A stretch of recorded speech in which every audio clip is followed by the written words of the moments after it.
The stars looked different tonight, Commander Alicia Morgan thought as she stared through the large window of Earth's Unified Defense Initiative headquarters. Something flickered in the distance, a brief flash of light that shouldn't be there. She narrowed her eyes and reached for her communication device. "Central Command, are we tracking any unusual activity in Sector 7? She asked. The reply came quickly. "No scheduled launches or satellites in that region, Commander." Alicia frowned. 20 years in space defense had taught her to trust her instincts. "Run a full-spectrum scan. Something's out there."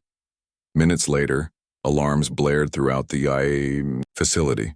The sensors had detected an object moving at impossible speeds, decelerating rapidly as it approached Earth orbit. Whatever it wasn't made by human hands. "Get me a visual," Alicia ordered, her voice steady despite the flutter of fear in her chest. The main screen flickered to life, showing a vessel unlike anything humans had ever built. Its surface gleamed with an iridescent material that seemed to shift colors as it moved. More alarming were the visible damages. Large sections appeared to be missing, and energy discharges sparked across its hull. "It's broadcasting something," reported a young officer at the communication station. "Not in any language we recognize, but the pattern suggests a distress signal." Captain Daniel Hayes rushed into the command center, his face showing the same mix of wonder and concern that Alicia felt.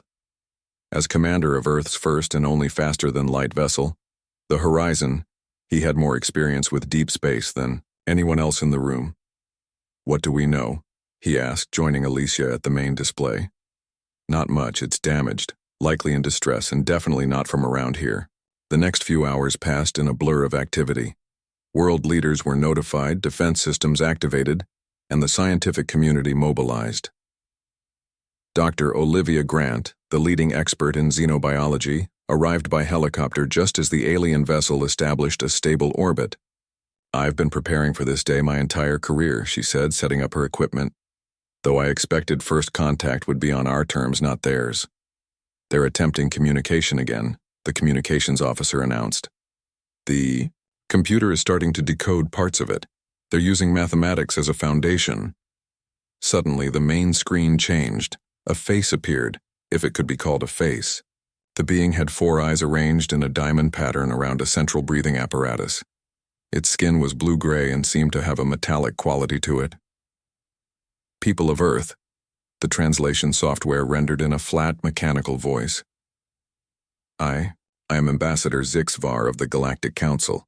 We come seeking your help. Our need is desperate. Permission to send a delegation to your planet." The room fell silent. After decades of wondering if they were alone in the universe, humanity not only had its answer, but was being asked for help by beings with technology far beyond their own. President Laura Simmons herself authorized the meeting, which took place at a secure facility in neutral international waters. Ambassador Zixvar arrived with 2 assistants, all wearing devices that seemed to help them breathe in Earth's atmosphere. "We have watched your species for many cycles," Zixvar explained, once seated across from the human delegation. "Your rapid advancement from simple tools to space travel in mere thousands of years is unprecedented." "You've been watching us?" President Simmons asked, her diplomatic training barely concealing her shock. "Many species monitor pre-contact civilizations. Your ancient stories of gods and strange beings? Many were based on early observation missions." The ambassador's translator gave his words a strange cadence. "We expected to return in another century when you had developed further. We did not have that luxury." Dr. Grant leaned forward. "What changed?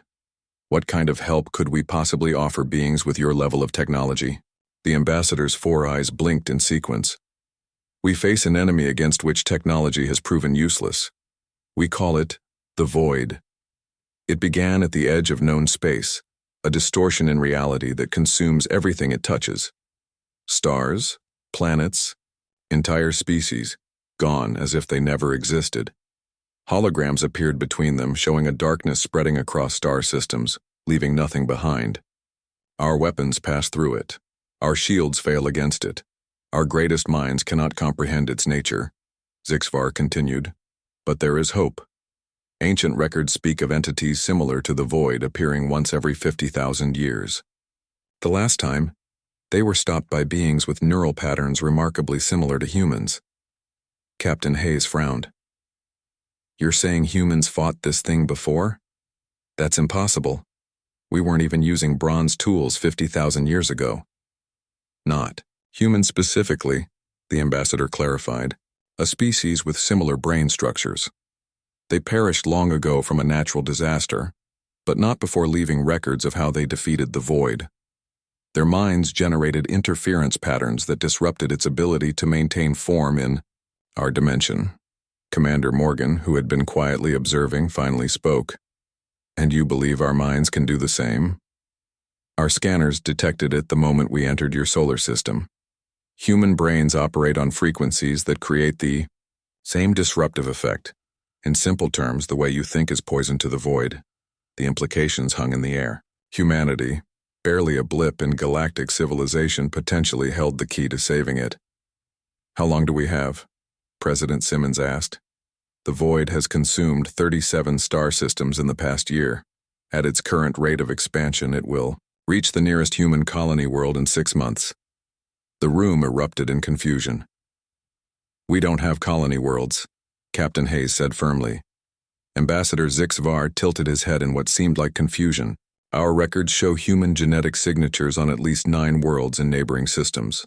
Dr. Grant gasped. You mean humans were taken from Earth? By whom? When? By various species for various reasons over thousands of years. Some as specimens, others as slaves, a few by benevolent researchers. Does this surprise you? I thought you understood your place in galactic history. President Simmons stood up, her patience wearing thin. Ambassador, you've given us a great deal to process. We need time to verify your claims and discuss our options. Time is the one resource we lack, Zixvar replied, a new urgency in his voice.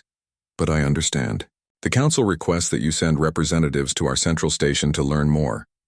Captain Hayes and his vessel would be suitable, along with scientists who can validate our research.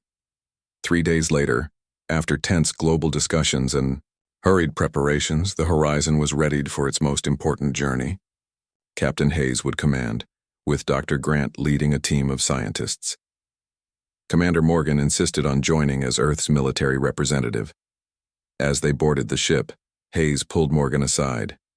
Do you believe any of this? Alicia looked back at the alien vessel now docked alongside theirs. I believe they're terrified of something and they think we can help. Whether that's true or not, this is humanity's first step into a larger universe. We need to take it with our eyes open. The Horizon disengaged from Earth's orbit, followed closely by the ambassador's ship.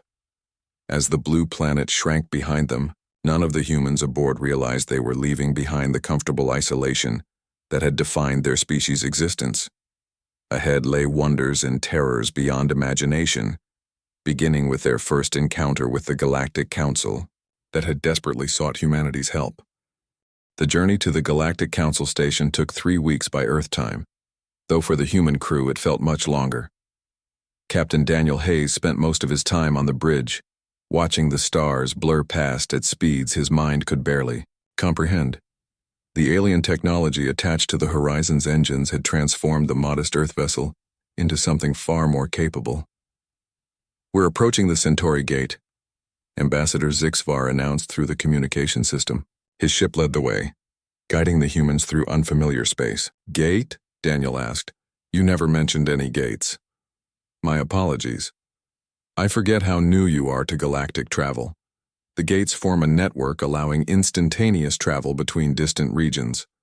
Your species would eventually discover the principle in another few centuries. The view screen showed what looked like an enormous ring floating in space, its edges pulsing with blue energy. The ambassador's ship accelerated toward it, then vanished in a flash of light. Do we just follow?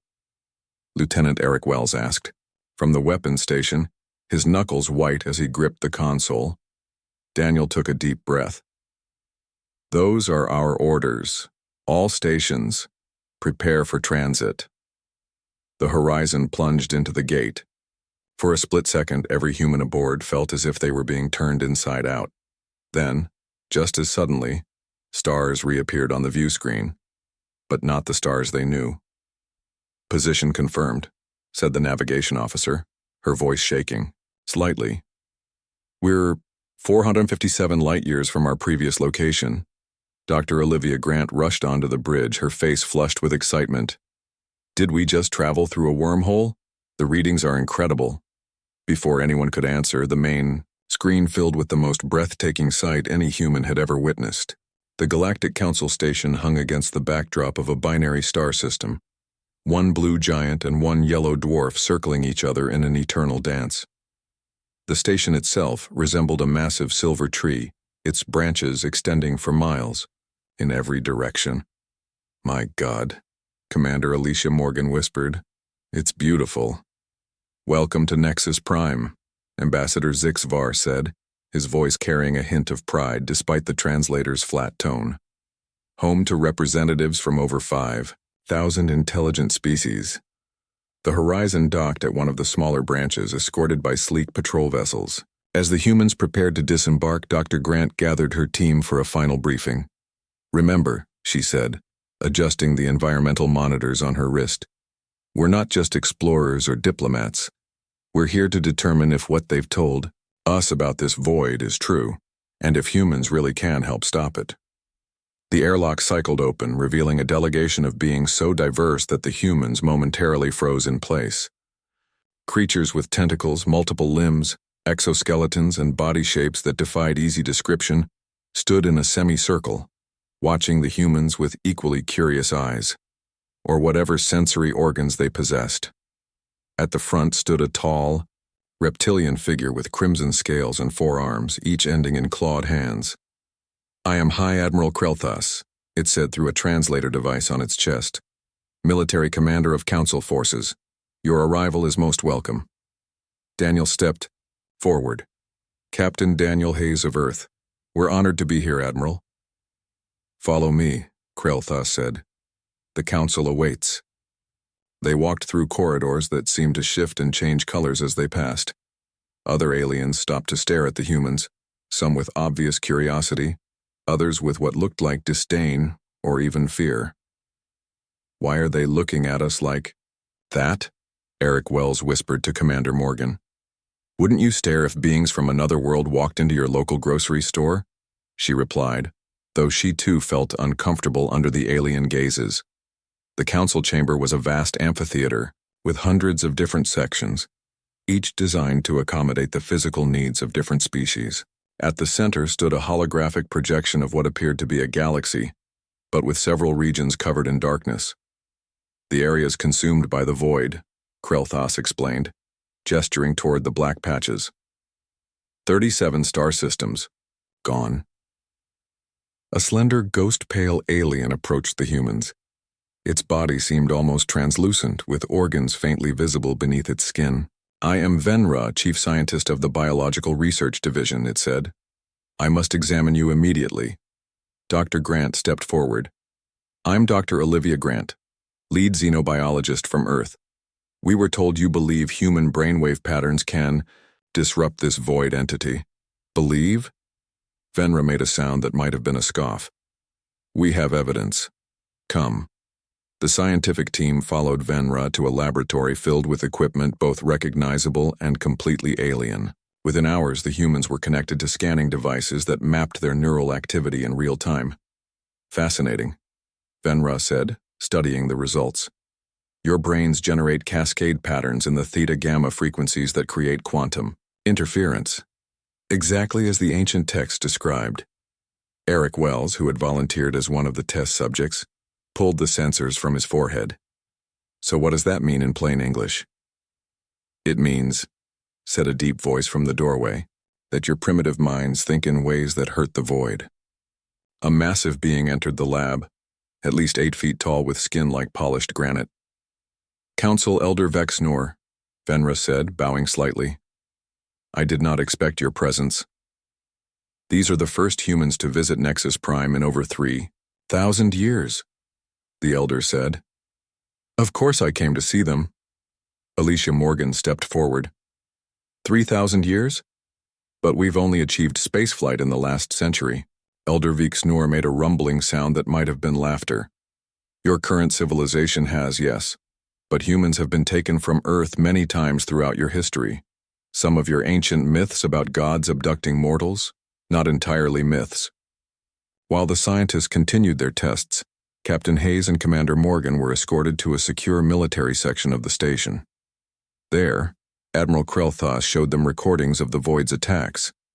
This was the Trellner system, home to over 6 billion sentient beings, the Admiral said as they watched darkness spread across a star system. The Void appeared without warning. Our weapons had no effect. Our shields failed. Within hours, everything was gone. Daniel watched in horror. And you believe humans can stop this? Not alone, Krelthas admitted. But your minds generate patterns that disrupt the Void's ability to maintain cohesion in our dimension. Combined, with our technology, we might create a weapon effective against it. Or you might use humans as the weapon, Alicia said quietly. The Admiral's reptilian face was unreadable. Would that be so terrible if it saved trillions of lives? Back in the laboratory, Dr. Grant and her team worked tirelessly with the alien scientists. Despite initial tensions, they began to develop mutual respect as they analyzed the data together. The results are promising, Dr. Grant told Captain Hayes when they reconvened. There's something about human consciousness, possibly related to our capacity for abstract thinking and creativity, that does seem to generate interference patterns. But can it be weaponized? Daniel asked. They're already working on prototypes of what they call psionic amplifiers, devices that would enhance and project these patterns.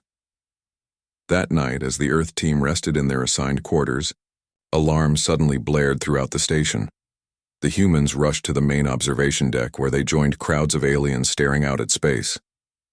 In the distance, a star was being consumed by darkness. That's the Eridu system, Admiral Krelthas said, appearing beside them. The Void has never struck this close to Nexus Prime before. The humans watched in silence as the darkness spread, swallowing planets and eventually the star itself. When it was over, there was nothing left but empty space where a solar system had once been. How long until it reaches Earth? Daniel asked quietly. At its current rate of expansion, 6 months, perhaps less, the Admiral replied. Alicia Morgan looked around at the faces of her fellow humans, determined, frightened, but resolute. Then we have work to do. As they turned away from the window, none of them noticed Venra, watching from the shadows, his pale eyes calculating. The humans might be useful after all, he whispered to a hidden communicator. But they must never learn the whole truth about the Void. Not until we've harnessed their power. 2 weeks passed quickly on Nexus Prime. The human delegation grew used to the strange sights and sounds of the station. They no longer stared at the 6-legged maintenance workers or flinched when the floating crystal beings drifted past them in the corridors. Their work had become the focus of everything. Dr. Olivia Grant barely slept. She spent most of her time in the laboratory, working with alien scientists to understand how human brains might stop the Void. The tests had grown more intense each day. No, we need to try again, she insisted, rubbing her tired eyes as she looked at the results on the screen. The interference pattern is strong but not consistent enough. Nearby, a blue-skinned alien with 4 arms adjusted controls on a complex machine. This was Tex Lauren, an engineer who had become Olivia's closest alien colleague. Unlike many of the Council scientists, Tex Lauren seemed genuinely interested in humans beyond their potential as weapons. Perhaps we are approaching this incorrectly, Tex Lauren suggested. We keep trying to isolate the specific brain frequency that disrupts the Void. But what if it's not a single frequency? Dr. Grant looked up. What do you mean? Humans are strange creatures. You think in non-linear ways. You create art with no practical purpose. You tell stories about things that never happened. What if these are not separate activities but connected parts of what makes your minds effective against the Void? Before she could respond, the laboratory door slid open. Keith Palmer entered, carrying several data tablets. As Earth's hastily appointed diplomat to the Galactic Council, he spent his days in endless meetings. learning about the complex politics of interstellar relations. "I've got news," he said. "Earth is sending more people. Musicians, artists, mathematicians, a whole range of creative thinkers. They'll be here in 3 days." "That's wonderful," Olivia said, her face brightening. "Tex Lauren and I were just discussing how human creativity might be key to fighting the void." Keith nodded. "It wasn't easy to convince the council. Some members still think we should just extract whatever makes our brains special and turn it into a weapon." "Let me guess," Olivia said. "Venra was behind that suggestion, among others." Keith looked tired. The strain of representing humanity to thousands of alien species showed on his face. But Admiral Krell-Thas supported us. Having the military commander on our side helped. Later that day, Lieutenant Eric Wells was testing one of the prototype psionic amplifiers, a helmet-like device that could enhance and project human brainwave patterns. The tests had been frustrating. Most humans could generate only weak effects that lasted seconds. "Let's try one more time," said the technician, a small reptilian being with 6 eyes. Eric sighed but nodded. He closed his eyes as the device activated, trying to focus his thoughts as instructed. For several seconds, nothing happened. Then suddenly, the measurement devices spiked. "Interesting," the technician said. "What were you thinking about?" "My home," Eric admitted. "I was remembering the sunset over the mountains where I grew up." The technician made notes. "Emotional memory creates stronger patterns. We will adjust our approach." In another part of the station, Commander Alicia Morgan was meeting with military leaders from various council species. They were planning defense, strategies against the Void's next expected attack. "The amplifier technology isn't ready yet," a creature with metallic skin and glowing eyes stated. "We need alternative plans." "What about evacuation?" Alicia suggested. "Move populations from systems in the Void's path." Admiral Krell-Thas shook his head. "Too many people, too few ships. And where would we put them all? The Void consumes entire star systems." The meeting continued for hours without progress. As they were about to adjourn, a communications officer burst into the room. "We've detected unusual activity in the Mira system," the officer reported. "The Void appears to be forming." "That's impossible," Krell-Thas said, rising quickly. "Mira is nowhere near the Void's expansion path." "Nevertheless, sensors confirm it. And, sir, there's a human colony on the 4th planet." Alicia's head snapped. "Up. A human colony. How many people?" "Approximately 20,000. Descendants of humans taken from Earth nearly 3,000 years ago." Within an hour, an emergency meeting brought together all the human delegates and key council members. Captain Daniel Hayes paced the room as Admiral Krell-Thas explained the situation. "The Void doesn't behave like this," the Admiral said. "It expands in a predictable pattern, consuming systems in its path. This jump to Mira suggests intelligence, or worse, that it's specifically targeting humans." "We need to evacuate that colony," Daniel insisted. "Send ships immediately." "Already done," Krell-Thas replied. "But they won't arrive in time to save everyone." Olivia Grant stood up. "What about the prototypes? Could we use them?" "They're not ready," Venra said dismissively. "The effect is too weak, too inconsistent." "Unless?" Tex Lauren looked thoughtful. "What if we focus all of our resources on one powerful attempt, not to destroy the Void, but just to slow it down enough for the evacuation?" It took 16 hours to modify the prototypes and prepare the mission. The Horizon, upgraded with Council technology, would carry a small team to the edge of the Mira system. They would attempt to use the amplifiers to disrupt the Void long enough for escape ships to evacuate the human colony. As they prepared to board, a communications specialist named Maya Rodriguez joined them. She had arrived with the second wave of human volunteers just hours earlier. "I was briefed on the situation," she said. "I'm trained in using the psionic amplifiers." Dr. Grant looked surprised. "You've used them before? How is that possible?" "Earth has been developing similar technology in secret," Maya explained. "Not as advanced as what you have here, but based on the same principles." I've shown unusually strong results in the research program. Captain Hayes looked skeptical, but nodded. We need all the help we can get. The journey to Mira took only hours through the gate network. When they arrived, they found the void already beginning to form, a darkness spreading across the system like ink in water. On the colony planet, evacuation ships were loading as many people as possible. Panic spread through the streets as people realized not everyone would escape. From the horizon, the human team activated their amplifiers. Maya Rodriguez sat at the center, connected to the main device. Her eyes closed in concentration as the others formed a circle around her. Think about what makes you human, Dr. Grant instructed them. Your memories, your emotions, your creativity, focus on them. As the void continued to spread, the humans channeled their thoughts through the amplifiers. At first, nothing happened.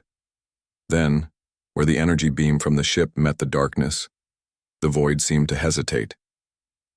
It's working, Eric shouted. On the colony planet, the last evacuation ships lifted off, packed beyond capacity with desperate people. In the control room, Maya Rodriguez began to shake. Blood trickled from her nose as she maintained her focus. I can feel it, she whispered. It's aware. It knows we're here. That's impossible, Venra said from his monitoring station. The void is a natural phenomenon, not a conscious entity. No, Maya insisted, her voice strained. It's alive, and it hates us. For nearly an hour, they maintained the field that slowed the void's advance. When the last evacuation ship reported clearing the system, Captain Hayes gave the order to disengage. Maya collapsed as the amplifiers powered down. Dr. Grant rushed to check her vital signs. She's alive, but her neural pathways are severely strained. She needs medical attention immediately. As they retreated from the system, they watched the void consume the colony planet. But unlike previous attacks, it seemed to do so with purpose, as if reaching for something it wanted. Back at Nexus Prime, the partial victory was celebrated, but serious questions remained. The human colonists had been saved, but they had learned something far more disturbing. The void wasn't just a natural disaster. It was hunting humans specifically. This changes everything, Admiral Krelthas said during the debriefing. We need to understand why it's targeting your species. In the medical bay, Maya Rodriguez opened her eyes. I know why, she said weakly when Dr. Grant came to check on her. While I was connected to the amplifier, I sensed fragments of consciousness. Inside the void, beings it had consumed. They're still there, trapped. And they showed me something. What? Olivia asked. The void wasn't created by accident. Someone made it. And they made it to destroy us. News of the void's apparent targeting of humans spread quickly through Nexus Prime.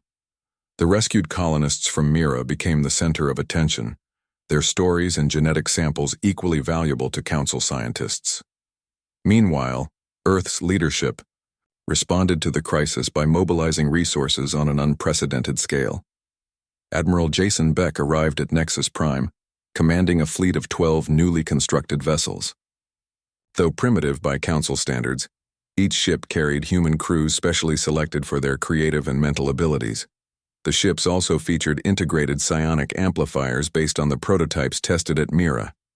Earth stands with the Galactic Council, Admiral Beck announced during the formal reception. His weathered face showed the strain of the rapid preparations, but his voice remained strong. We face this threat together. Captain Daniel Hayes watched the ceremony from the back of the room, his expression thoughtful. They built those ships, quickly, he commented to Commander Morgan, who stood beside him. Too quickly, she agreed. Those designs were theoretical when we left Earth. Someone at home has been planning for interstellar conflict for a long time. In the medical section, Maya Rodriguez had recovered enough to join the research team. Her experience connecting with the void had left her changed in ways the doctors couldn't fully explain. Her brain scans showed unusual activity, and she demonstrated exceptional ability with the psionic amplifiers. I can feel it even now, she explained to Dr. Grant as they worked in the laboratory. Like a distant hum, the void is moving again, Changing direction. Dr. Grant looked concerned. Changing direction? To where? Toward the nearest human settlement. Council Elder Vixnor requested a private meeting with the human leadership. The ancient being rarely left its quarters, making the invitation significant. Admiral Beck, Captain Hayes, Commander Morgan, and Dr. Grant gathered in a chamber designed to accommodate the Elder's massive form. What I am about to share has been hidden for millennia, the Elder began, its voice rumbling like distant thunder. The void is not a natural phenomenon. It is a weapon created by the ancestors. The ancestors? Admiral Beck asked.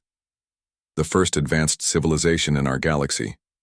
They rose to power billions of years ago and seeded many worlds with life. They are gone now, but their technologies sometimes remain. The Elder activated a holographic display showing ancient carvings and symbols. These records were discovered on a dead world near the galaxy's core. They tell of a war between factions of the ancestors. The losing side created the Void as their final act, a weapon designed to consume all sentient life. But why would it specifically target humans? Dr. Grant asked. Because humans think like the ancestors, the Elder replied. Your brains follow similar patterns, creative, chaotic, emotional. The Void was programmed to hunt those patterns and destroy them. Captain Hayes leaned forward. Are you saying humans are descendants of these ancestors? Not descendants. Experiments. The ancestors created many test species in their image before they vanished. Humans appear to be one such creation, perhaps their most successful. The implications stunned the humans into silence. Commander Morgan was the first to recover. Does Venra know this? She asked, remembering the scientist's suspicious behavior. Venra knows only fragments, the Elder confirmed. My species has guarded this knowledge for generations. We believed the Void was gone forever until it reappeared last year. Why tell us now? Admiral Beck demanded. Because you need to understand what you face. The Void is not mindless, it learns, it adapts, and it will not stop until every trace of its creator's pattern, human thought, is erased from existence. Maya Rodriguez's prediction proved accurate. Within days, the Void attacked another human settlement, this one larger, with over 100,000 inhabitants. This time, however, the Council and Earth forces were prepared. Admiral Beck deployed his fleet in a defensive formation around the system. The ships carried amplifier teams, groups of humans trained to project their mental patterns in concert. On the flagship, Maya Rodriguez coordinated their efforts. Remember, we're not fighting with technology, she instructed through the communication system. We're fighting with our minds, our creativity, our emotions, everything that makes us human. When the Void appeared at the system's edge, the human fleet was waiting. The amplifiers activated in sequence, creating a barrier of human thought, patterns. For the first time in recorded history, the Void stopped advancing. It's working, Lieutenant Eric Wells shouted from his monitoring station on the horizon, which had joined the defensive line. For 6 hours, the human fleet maintained the barrier while evacuation ships rescued the colonists. Unlike at Mira, there was time to save everyone. As the last ship departed, Admiral Beck gave the order to slowly retreat while maintaining the field. The Void seemed to test the barrier, probing for weaknesses. Where it touched the field, humans connected too. The amplifiers reported strange sensations, whispers, visions, fragments of memories not their own. It's the consumed consciousnesses, Maya explained during the debriefing. They're still there, trapped inside the Void. I can feel them trying to communicate. Dr. Grant studied the data from the encounter. The effect is stronger when multiple humans work together, she noted. There's some kind of resonance effect. The more diverse the thought patterns, the more powerful the disruption. Admiral Krelthas was impressed by the human success. This is the first real victory against the Void, not just escaping it, but stopping its advance completely. But we can't keep playing defense, Admiral Beck argued. Sooner or later, the Void will adapt or attack somewhere we're not prepared. We need to take the fight to it. Council scientists and human researchers worked together to analyze the data from the successful defense. Tex Laran made a crucial discovery while examining the brain scans from the amplifier teams. Look at this, the four-armed engineer said, pointing to a pattern on the screen. When humans imagine something that doesn't exist, what you call fiction or fantasy, it creates a unique neural signature. The void reacts most strongly to these patterns. So our ability to make things up is our greatest weapon? Captain Hayes asked, sounding skeptical. Precisely, Tex Laran confirmed. Your species' talent for imagining what is not real creates thought patterns that disrupt the void structure. It's why artists and storytellers among you show the strongest effects. With this knowledge, a new plan began to form. Instead of just defending against the void, they would develop a way to enter it and destroy it from within. The key would be a specially designed vessel capable of safely traversing the void while protected by the strongest human thought patterns available.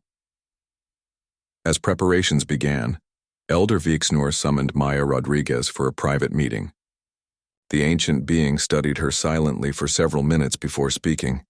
You have touched the minds within the void, the elder said. You understand what must be done. Maya nodded slowly. The beings trapped inside, they know how to destroy it. They've been trying to tell us. Yes, the void can be unmade, but the price will be high.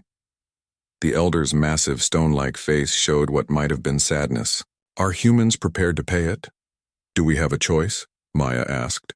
There is always a choice, but rarely an easy one. The elder handed her a small crystal cube. This contains the complete records of the ancestors concerning the void. The council has kept this hidden for millennia, fearing the knowledge was too dangerous. As Maya left with the cube, she didn't notice Venra watching from the shadows.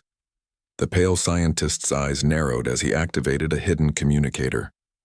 The elder has given the human the ancestral records, he whispered. We must accelerate our plans. The council must not learn what we have done. In the construction bay, work had already begun on a new vessel unlike any ever built. Named Defiance by the human team, it incorporated both council technology and Earth design principles. At its core was a chamber containing the most powerful psionic amplifier ever created, designed to channel the mental energy of a dozen humans directly into the fabric of the void itself. Captain Hayes stood watching the construction, a troubled expression on his face. Is something wrong?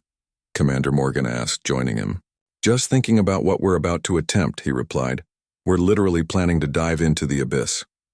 With the fate of humanity at stake, do we have any other choice? No. Daniel's expression hardened with resolve. But I can't shake the feeling that we still don't know the whole truth about what's happening here. As if in answer to his concerns, alarms suddenly blared throughout the station. The void had appeared again, this time at the edge of the very system containing Nexus Prime itself. Chaos erupted throughout Nexus Prime as the void appeared at the edge of the system. Evacuation orders sounded across all sections of the massive station. Species who had lived in peace for centuries now pushed and shoved in panic, desperate to reach escape vessels.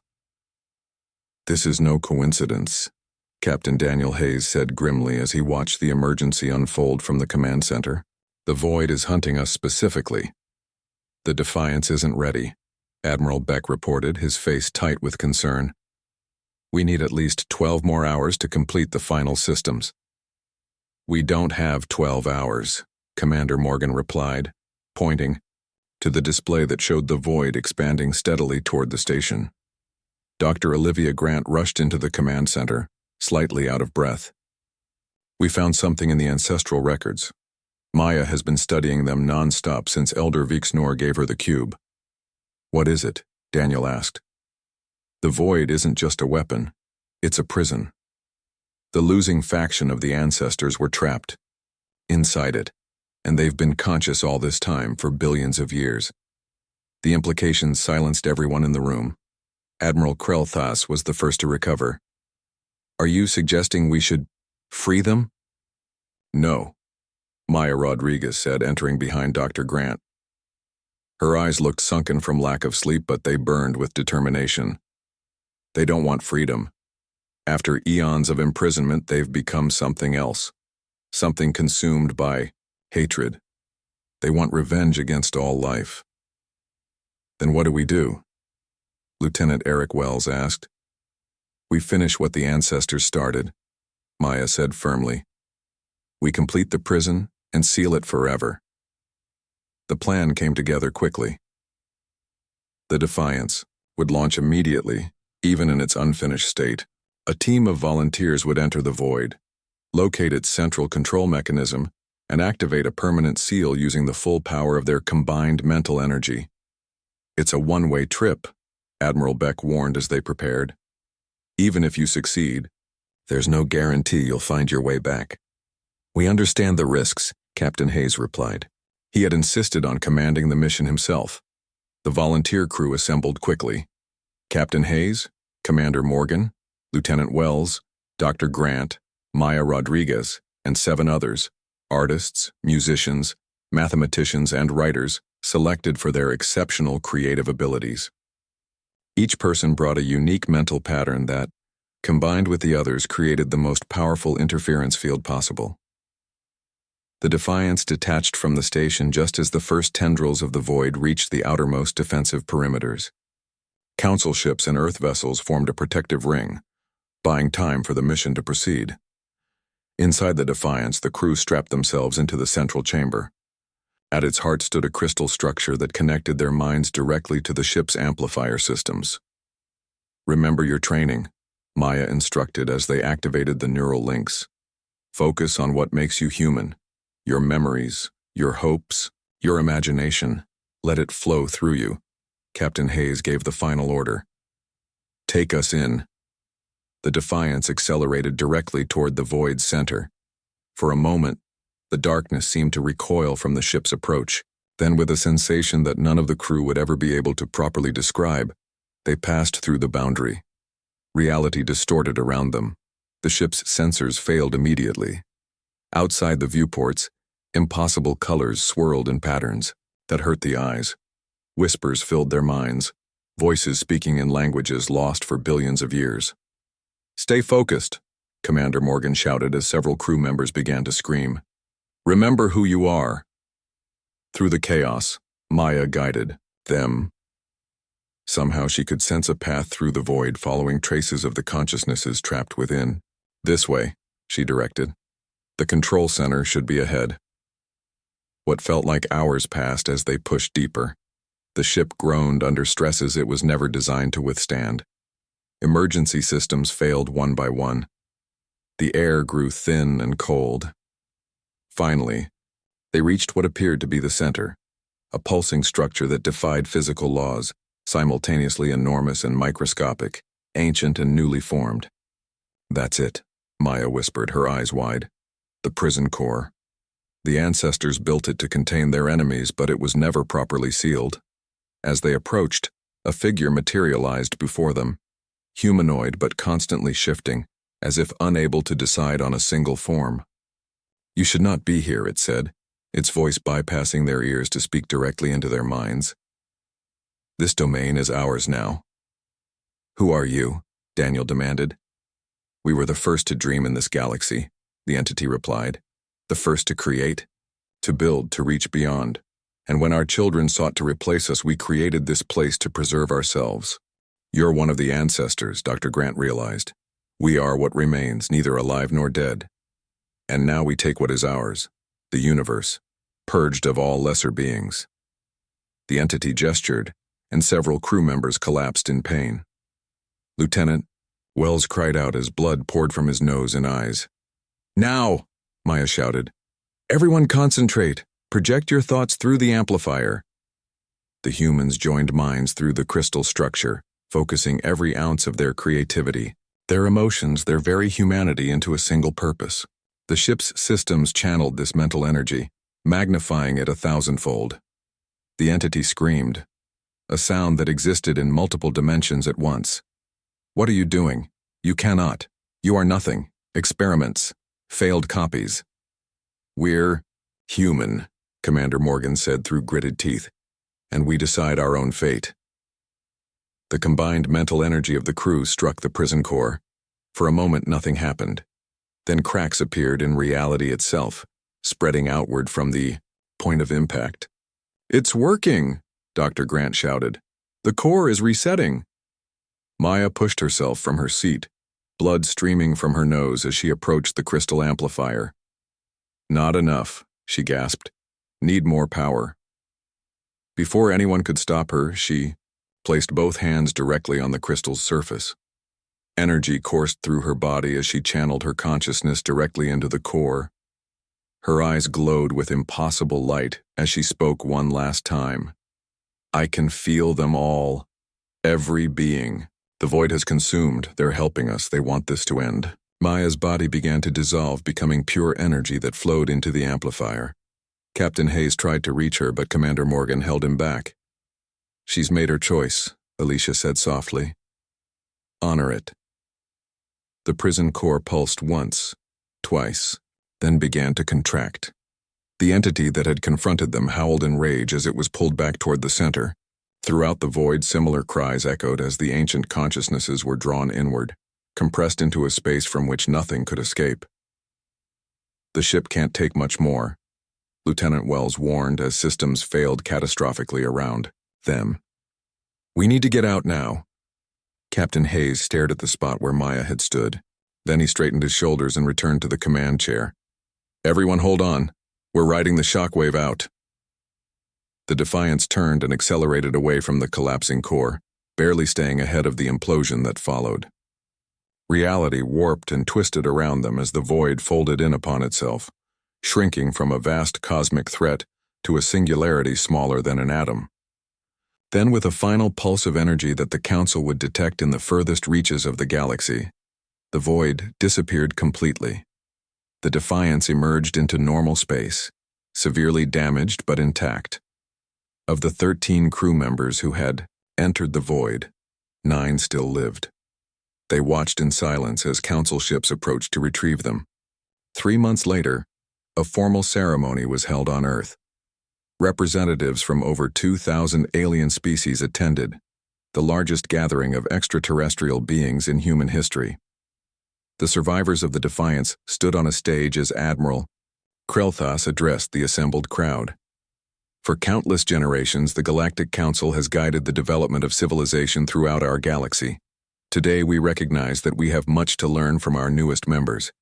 In their creativity, their courage, and their compassion, humans have shown qualities that we would do well to emulate. Captain Hayes accepted the Council's highest honor on behalf of his crew and the human race. As he looked out over the sea of alien faces, he thought of Maya and the others who had given their lives. "We didn't save the galaxy alone," he said, when it was his turn to speak. "Every species represented here contributed to our victory. The void sought to divide us by targeting humans, but in doing so it united us instead. Whatever challenges we face in the future, we will face them together, as equals in this vast, strange, wonderful universe." Later, as stars appeared, in the evening sky, Commander Morgan found Daniel standing alone on a balcony looking upward. "Second thoughts about accepting the Council's offer?" she asked, joining him at the railing. He shook his head. "No. Humanity belongs among the stars now. We can't go back to thinking we're alone in the universe." "So what's next for the hero of the galaxy?" Daniel smiled slightly. "The Defiance is being rebuilt, stronger this time, designed for exploration rather than battle. The Council has charted thousands of star systems, but there are billions more waiting to be discovered." Alicia nodded, her eyes reflecting the distant stars. "New worlds, new species, new ideas. Sounds like we'll need a good crew." "The best," Daniel agreed. "People who remember that what makes us human, our creativity, our emotions, our ability to imagine the impossible, isn't a weakness. It's our greatest strength." Above them, the stars seemed brighter somehow, as if welcoming humanity into a community far larger and more diverse than they had ever imagined. The galaxy had called for help in its darkest hour, and humanity had answered. Now, together, they would build a future worth fighting for.